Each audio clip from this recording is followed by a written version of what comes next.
Students, I am Hemlata Mishra from Navjyoti global school Paharpani. और आज जो हम चैप्टर पढ़ने जा रहे हैं वो है क्लास 7 की हिस्ट्री का chapter number 10 18th century political formation का पार्ट 2। ठीक है, पार्ट 1 में हमने सारी चीज़ें कवर की हैं कि कैसे जो मुग़ल एम्पायर है वो डिक्लाइन हुआ था और कैसे जो अवध और बाकी सिटीज़ थी, हैदराबाद, बंगाल, ठीक है, वो सारी सिटीज़ जो है उभर के आई थी। इन सब चीज़ों के बारे में हमने पढ़ा था पार्ट 1 में। ठीक है, तो उससे आगे हम पढ़ेंगे अब। तो हमने यहाँ तक पढ़ लिया था बंगाल के बारे में। So if we take bird eyes view we can detect 3 common features among this state. और अगर हम अच्छे से देखें ना तो हमने पढ़ा था बंगाल, हैदराबाद, ठीक है, और अवध कैसे जो है यहाँ पे जब मुग़ल एम्पायर डिक्लाइन हुआ तो कि यहाँ के जो गवर्नर और चिफ्टियंस थे उन्होंने एरिया जो है अपने कंट्रोल में कर लिया था। तो मतलब इन तीनों में जो एक चीज़ थी ना वो कॉमन थी, जो तीनों स्टेट्स कर रहे थे, हैदराबाद, बंगाल और अवध, एक चीज़ कॉमन थी। तो पहला ये था ना, first though many of the largest states were established by erstwhile Mughal nobles, they were highly suspicious of some of the administrative system that they had inherited, in particular the जागीरदारी सिस्टम। तो पहली चीज़ तो जो कर रहे थे ना, जो मुगल्स नोबल थे, इनने जो जागीरदारी सिस्टम था इसमें जो ये चेंज लाए थे ना, थोड़ा अटपटा सा सस्पिशियस चेंज जो है वो इसमें ये लेके आए थे। ठीक है, फिर जो दूसरी चीज़ ये कर रहे थे, their method of tax collection differed. इनका जो टैक्स कलेक्शन का मैथड था वो डिफ़र करता था मुग़लों से। ठीक है, मुग़ल्स जो है वो अलग तरीके से टैक्स कलेक्ट करते थे और जो ये 3 स्टेट में फिर यहाँ जो ये अपने नए इन्होंने स्टेट्स बनाए, यहाँ जो टैक्स कलेक्शन था वो अलग था। So rather than relying upon the officer of the state, all 3 regions contracted with revenue farmer for the collection of the tax revenue. तो पहले जो मुगल्स लोग क्या करते थे, वो लोग क्या एक ऑफिशियल जो है वो उससे रख देते थे टैक्स कलेक्ट करने के लिए और उससे सारा टैक्स लेते थे। लेकिन जो ये फिर उभर के आए ना ये 3 स्टेट्स में, तो यहाँ के रूलर्स थे, ये लोग क्या करते थे, ऑफिशियल पे डिपेंड नहीं रहते थे टैक्स कलेक्ट करने के लिए। ये खुद जो है जो रेवेन्यू फार्मर्स थे, ठीक है, उनसे खुद जाके जो है ये टैक्स कलेक्ट करते थे, जिसे कि इजारादारी हम बोलते हैं। और जो मुगल्स लोग हैं ये सारी चीज़ें मुगल नहीं करता था, वो ऑफिशियल से टैक्स कलेक्ट करता था। तो spread all over India in the 18th century में बहुत ज़्यादा स्प्रेड हो गया था कि ये लोग फार्मर से ही पर्सनली जो है उनसे टैक्स रेवेन्यू कलेक्ट करते थे।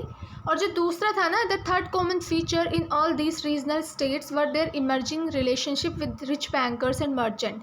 तो तीनों स्टेट को अगर आप देखें तो आप ये रिलेशनशिप देखेंगे कि जो रूलर्स हैं और जो रिच बैंकर्स और मर्चेंट हैं उनके आपस में जो है अच्छा रिलेशनशिप है।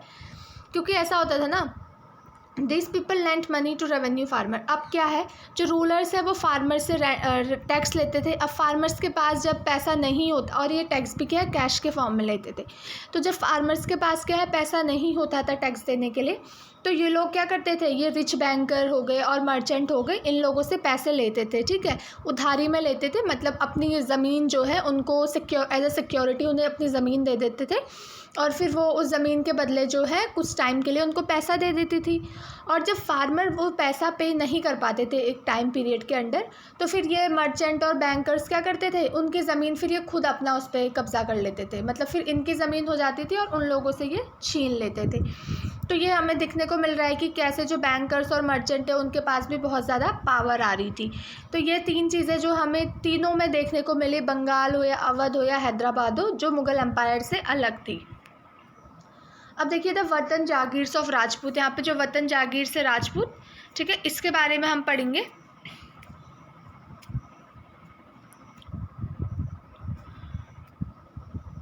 अब देखिए कुछ राजपूत तो ऐसे थे ना जो मतलब मुगल्स के अंडर काम करते थे, लेकिन कुछ राजपूत लोग ऐसे थे जिन्होंने जो है कि सरेंडर कर दिया कि नहीं, हम मुग़ल के अंडर काम नहीं करेंगे, हम तो उससे इंडिपेंडेंट ही काम करेंगे। तो देखिए many Rajput king, particularly those belonging to Amber and Jodhpur, have served under the Mughal with distinction. बहुत से राजपूत जैसे कि जो अम्बेर या जोधपुर से बिलोंग करते थे, उन्होंने ये मान लिया था कि हाँ, हम मुग़ल्स के अंडर जो है काम करेंगे। और जब वो मुग़ल के अंडर काम करते थे तो उनको क्या है, उसके बदले क्या दी जाती थी, उनको जो ऑटोनॉमी दी जाती थी उनकी वतन जागीर में। ठीक है, इन द 18th सेंचुरी क्या हुआ, these rulers now attempt to extend their control over adjacent reason.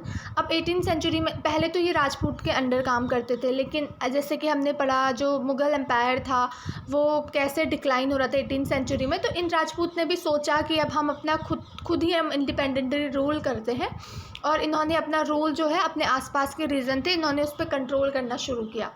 जैसे कि अजित सिंह थे जो रूलर ऑफ जोधपुर थे, ठीक है, वो जो मुग़ल की पॉलिटिक्स कोर्ट होती थी, जो मुग़ल का कोर्ट होता था उसके पॉलिटिक्स में भी पार्ट लेते थे वो। These influential Rajput families claim the सूबेदारी of rich provinces of Gujarat and Malwa.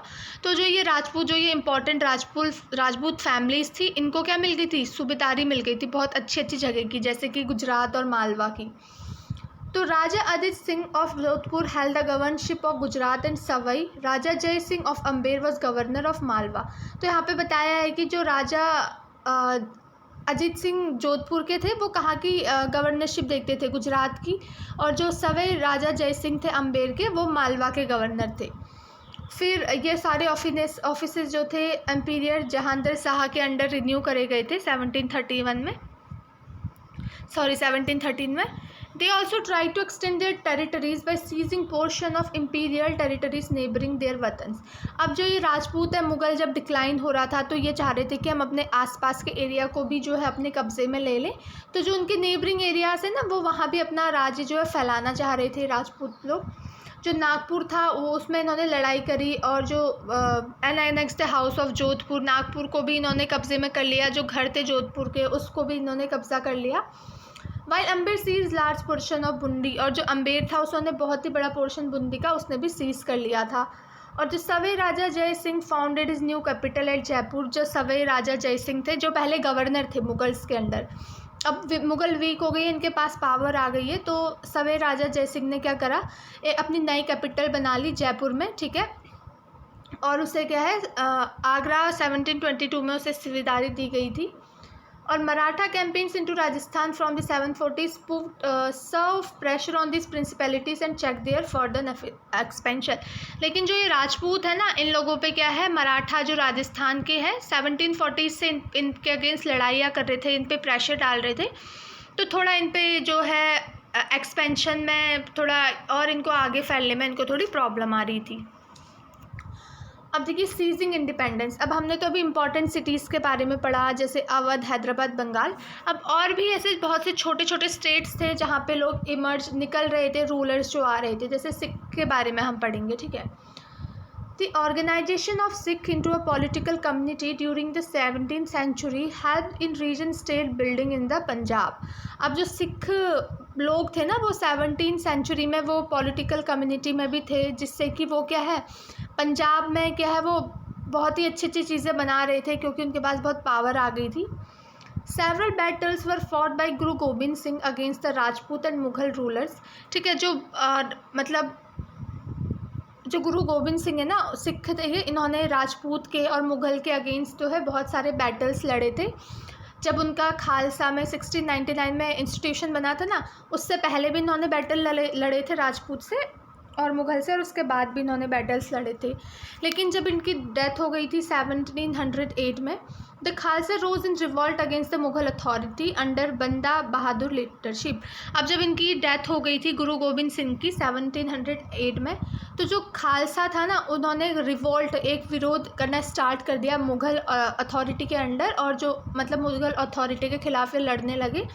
किस लीडर के अंदर? बंदा बहादुर लीडर के अंदर। And declare their sovereign rule by striking coins in the name of Guru Nanak and गुरु गोबिंद सिंह। और लाइक ये जो है ये दिखाते थे कि हम तुमसे नहीं डरेंगे, हम नहीं झुकेंगे, तो इन्होंने क्या है अपने नए कॉइन सिक्के बनाने स्टार्ट कर दिए जिसमें गुरु गोबिंद सिंह और गुरु नानक की जो है फ़ोटोज़ जो है इसमें वो छापने लगे।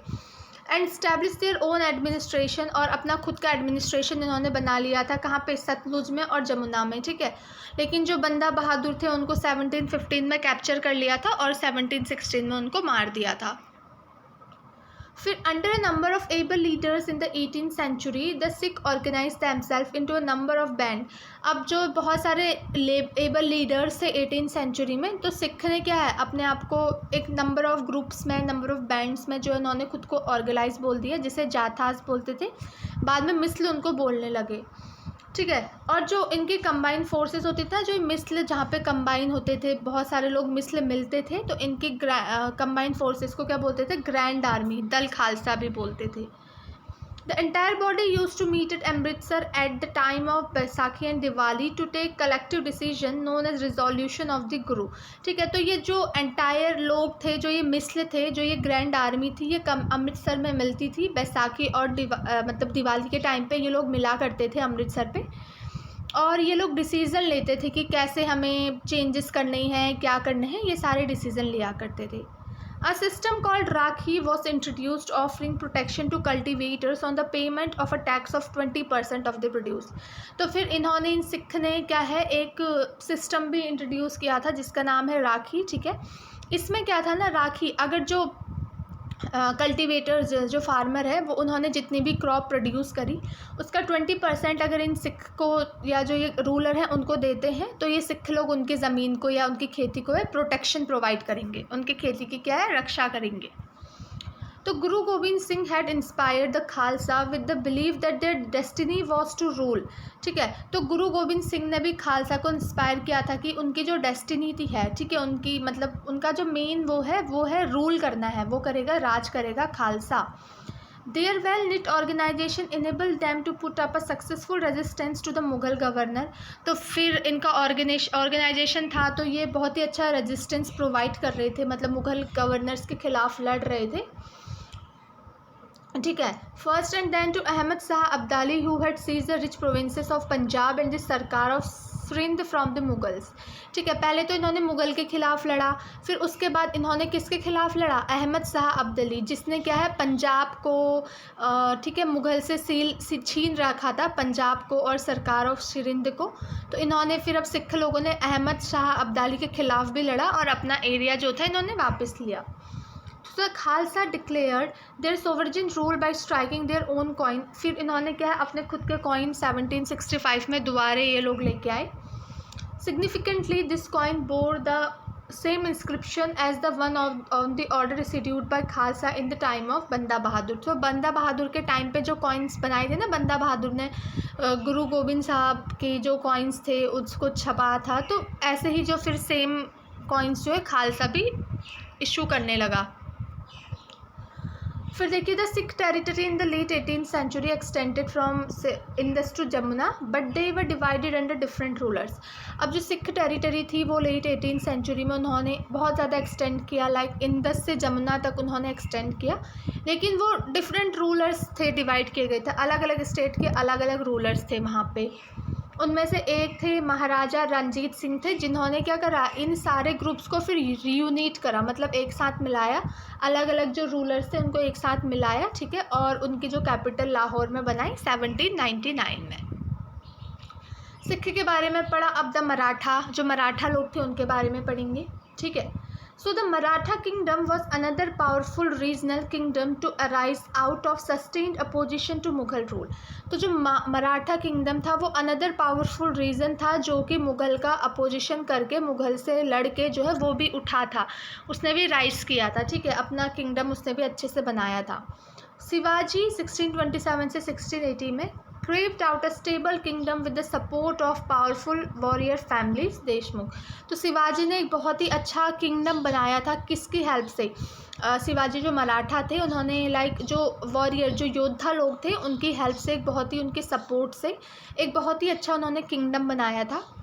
Group of highly mobile peasant pastoralists provided the backbone of the Maratha army. जो मराठा की आर्मी थी ना, उसमें लाइक पीजेंट लोग थे और जो इधर से उधर जाते हैं वो लोग थे, ये लोग मतलब उस आर्मी में जुड़ गए थे और बहुत अच्छा सपोर्ट इन्होंने मराठास को प्रोवाइड किया था। Shivaji use this forces to challenge the Mughal in the peninsula. Peninsula वो पार्ट होता है जो तीनों साइड पानी से घिरा रहता है और एक साइड जो है लैंड होता है। तो जो शिवाजी थी उन्होंने इस फोर्सेस के अंडर जो है मुग़ल्स जो पेनिसुला में रह रहे थे उनको चैलेंज किया।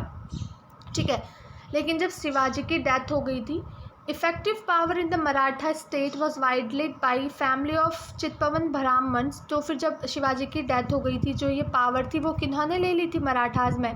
चित्पवन ब्राह्मण्स ले ली थी, ठीक है, जिन्होंने क्या शिवाजी के सक्सेसर को एज अ पेशवा सर्व किया था, ठीक है। फिर जो पूना था वो कैपिटल बन गया था मराठा किंगडम का। फिर देखिए, under the Peshwas the Maratha developed a very successful military organisation. तो पेशवास कौन थे? जो शिवाजी के सक्सेसर को जो सर्व करते थे ना, चित्पवन ब्राह्मण्स एज अ पेशवा। तो इनके अंडर क्या था, जो मराठास था उनकी जो आर्मी है वो बहुत ही सक्सेसफुल रही थी।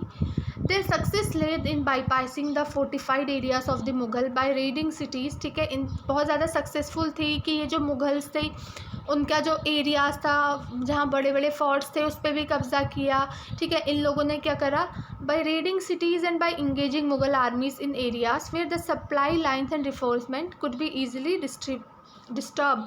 तो मतलब ऐसे ऐसे एरिया पे ये मुगल्स के जो है रेड करने लगे, छापा मारने लगे, जहाँ पे जो मुगल्स है वो ईजिली नहीं पहुँच पा रहे थे वहाँ पे। फिर बिटवीन 720 और 1761 में क्या हुआ, द मराठा एम्पायर एक्सपेंडेड। जो मराठा का एम्पायर है, रीजन है, वो और ज़्यादा फैल गया, ठीक है। It gradually chipped away at the authority of the Mughal empire, ठीक है। Malwa and Gujarat were seized. जो है मालवा और गुजरात भी जो है मुगल से इन लोगों ने छीन लिया था, मराठास ने। मतलब बहुत ज़्यादा ये फैला था। 1720 में मालवा और गुजरात छीन लिया था, और 1730s तक जो था मराठा किंग था, उसने क्या है पूरे एंटायर डेक्कन पेनिसुला पे जो है इसने कब्ज़ा कर लिया था, ठीक है। मुग़ल से मराठास ने जो है मुग़ल एम्पायर से लड़ झगड़ के बहुत से एरिया में, लाइक पूरे डेक्कन एरिया पे इन्होंने कब्ज़ा कर लिया था। He possess the right to levy chauth and श्रीदेशमुख इन द एंटायर रीजन। तो उन्होंने क्या है चौथ और श्रीदेशमुखी टैक्स जो है पूरे रीजन में लगाए थे। यहाँ पे चौथ आपको दिखाया कि इसका मतलब है 25% of the land revenue claimed by the zamindars in the Deccan, this was collected by Marathas। तो इसमें ये बताया था कि जितनी भी फसल जो मतलब किसान या प्रोड्यूस जो भी करेगा उसका 25% रेवेन्यू इन लोगों को देना पड़ेगा ज़मींदार को, और ये लोग फिर ज़मींदार से 25% रेवेन्यू जो है ले लेंगे, ठीक है। डेक्कन में ये मराठास लोग कलेक्ट करते थे, डेक्कन में जो लोग रहते थे उनसे। और श्रीदेशमुख ये था कि जो 9 to 10% ऑफ लैंड रेवेन्यू था वो किसको दिया जाता था, जो रेवेन्यू कलेक्टर होता था उसमें से 9 to 10% जो है वो उसको दे दिया जाता था लैंड रेवेन्यू, ठीक है। After raiding Delhi in 1737 the frontiers of Maratha domination expanded rapidly. तो क्या हुआ, दिल्ली पे इन्होंने पूरी रेड मार ली थी, ठीक है, 1737 में। तो जो मराठा की फ्रंट बाउंड्रीज थी वो और भी ज़्यादा एक्सपेंड हो गई थी बहुत जल्दी। लाइक राजस्थान में एक्सपेंड हुई, पंजाब इन नॉर्थ में एक्सपेंड हुई, बंगाल उड़ीसा इन ईस्ट में, ठीक है, ईस्ट में बंगाल उड़ीसा में एक्सपेंड हुई, राजस्थान और पंजाब नॉर्थ साइड में हुई, और कर्नाटक तमिल और तेलुगु कंट्री साउथ की साइड यहाँ पे जो है बहुत एक्सपेंड कर लिया था मराठास ने। These were not formally included in the Maratha Empire but were made to pay tribute, a way of expecting Marathas sovereignty। तो जो ये एरियाज़ अभी मैंने बताए ये पूरी तरीके से तो मराठा एम्पायर में इंक्लूड नहीं हुए थे, लेकिन क्या है इन लोगों को, मराठास लोगों को गिफ्ट देना पड़ता था, मतलब कि जिससे कि ये लोग ये दिखाते थे कि हाँ हम तुम्हारी जो पावर है उसको एक्सेप्ट कर रहे हैं। पूरी तरह मराठास के अंडर नहीं था, लेकिन फिर भी ये एरियाज़ मराठा लोगों को ट्रिब्यूट देते थे, इतने पावरफुल हो गए थे मराठास लोग। तो ये एक्सपेंशन की वजह से क्या हुआ, इनके पास बहुत अच्छे अच्छे प्राइसेस मतलब रिसोर्सेज जो आने लगे। These military campaigns also made other rulers hostile toward the Marathas. As the result, they were not inclined to support the Marathas during the Third Battle of Panipat. अब देखिए जो मराठा है वो हर जगह इतना पावरफुल हो गई, तो और जो रूलर्स थे ना उन लोगों ने फिर मराठास का जो है सपोर्ट नहीं किया, ठीक है। तो जिसके वजह से क्या हुआ, जब मराठास को जो मतलब थर्ड बैटल ऑफ पानीपत 1761 में जब लड़ना था ना, तो इन लोगों ने मराठास का सपोर्ट नहीं किया। Alongside endless military campaigns, the Maratha developed an effective administrative system, ठीक है, बहुत अच्छा एडमिनिस्ट्रेटिव सिस्टम मराठास ने बनाया था। One conquest had been completed and Maratha rule was secure. Revenue demands were gradually introduced, taking local condition into account. जब एक बार जो मराठा लोग कब्ज़ा कर लेते थे, फिर उसके बाद जो वहाँ पे उनका रूल है वो सेफ़ हो जाता था. फिर जो वो रेवेन्यू जो वहाँ की लोकल कंडीशन होती थी ना, उसके अकॉर्डिंग जो है वो लोग रेवेन्यू कलेक्ट किया करते थे. और एग्रीकल्चर बहुत इनकरेज हुआ था और ट्रेड भी बहुत ज़्यादा फैला था इस टाइम पे. This allowed Maratha chiefs like Sindhya of Gwalior, Gaikwad of Vadodara and Bhonsle of Nagpur the resources to raise powerful armies. तो इसके बाद इन लोगों ने अपनी आर्मीज़ भी बहुत ज़्यादा पावरफुल बना ली थी, रिसोर्सेज बहुत ज़्यादा हो गए थे इनके पास. Maratha campaigns into Malwa in 1720 did not challenge the growth and prosperity of the cities in the region. ठीक है. फिर यहाँ पे बताया है कि जो उज्जैन था वो मतलब सिंधियास पेट्रोनेज के अंडर जो है वो फैला, और जो इंदौर था होलकार्स के अंदर जो है फैला हुआ था. By all account these cities were large and prosperous. और ये तो मतलब सिटीज़ जो बहुत ही बड़ी हो गई थी, बहुत ही अच्छी हो गई थी, और इनका फंक्शन भी इम्पॉर्टेंट हो गया था. तो ये कॉमर्शियल और कल्चरल सेंटर से सिटीज़ बन गई थी. और नए ट्रेड्स रूट जो है एमर्ज होने लगे जब मराठास का कंट्रोल था. जिस एरिया पे मराठा का कंट्रोल था उस एरिया पे क्या है, नए नए ट्रेड रूट, वहाँ से लोग व्यापार करते थे. अब व्यापारी वहाँ से अपना सामान लेके जा रहे हैं, तो ये लोग मराठास लोग व्यापार मतलब उनसे भी एज अ टैक्स कलेक्ट कर लेते थे पैसा. तो ऐसे जो मराठास लोग हैं वो पावरफुल बनते जा रहे थे. और जो सिल्क प्रोड्यूस होता था चांदेरी रीजन में, अब वो पूना में भी जो है देखने को मिला, जो कि मराठा की कैपिटल है. Burhanpur which had earlier participated in the trade between Agra and Surat now expanded its hinterland to include. अब जो मतलब बुरहानपुर जो पहले आगरा और सूरत में था, अब वो पूना और नागपुर में और लखनऊ और इलाहाबाद हर जगह फैल गया. अब जाट के बारे में हमने सिख के बारे में पढ़ा, मराठास के बारे में पढ़ा, अब हम पढ़ेंगे जाट के बारे में. ठीक है. अब देखिए जैसे और स्टेट्स जैसे सिख लोग मराठा लोग फैल रहे थे, तो जाट है उनकी भी पावर बहुत ही ज़्यादा बढ़ गई थी. लेट 18 और 17 सेंचुरी में जब मुग़ल लोग डिक्लाइन हो रहे थे, उस टाइम पे इनकी भी पावर बहुत बढ़ गई थी. उनका लीडर कौन था? चुरमन के अंडर. ठीक है. They acquired control over territory situated to west of the city of Delhi. जो मतलब दिल्ली सिटी के वेस्ट, जो दिल्ली के वेस्ट में सिटी थी, इनने वहाँ पे बहुत ही ज़्यादा कब्ज़ा कर लिया था, कंट्रोल कर लिया था. And by 1680s they had begun dominating the region between the two imperial cities of Delhi and Agra. उसके बाद क्या है, इन लोगों ने दिल्ली और आगरा के बीच में जो सिटीज़ थी वहाँ पे भी इन्होंने कब्ज़ा करना स्टार्ट कर दिया जाट लोगों ने. For a while they become the virtual custodians of the city of Agra. Agra में जो है बहुत इंपॉर्टेंट बन गए थे जाट लोग. The Jats for prosperous agriculturist. जो जाट थे ना, ये जाट, इनके पास बहुत ही ज़्यादा ज़मीन वमीन हुआ करती थी, एग्रीकल्चर में ये बहुत ही ज़्यादा अच्छे थे. और towns like Panipat and Ballabhgarh became important trading center in the areas dominated by them. और जो जाट लोग थे उनके अंडर कौन सी एरियाज़ थे, जैसे पानीपत और बल्लभगढ़ थे, तो यहाँ पे बहुत ही ज़्यादा व्यापार होने लगा, ट्रेडिंग सेंटर ये बनने लगे जाट के अंडर.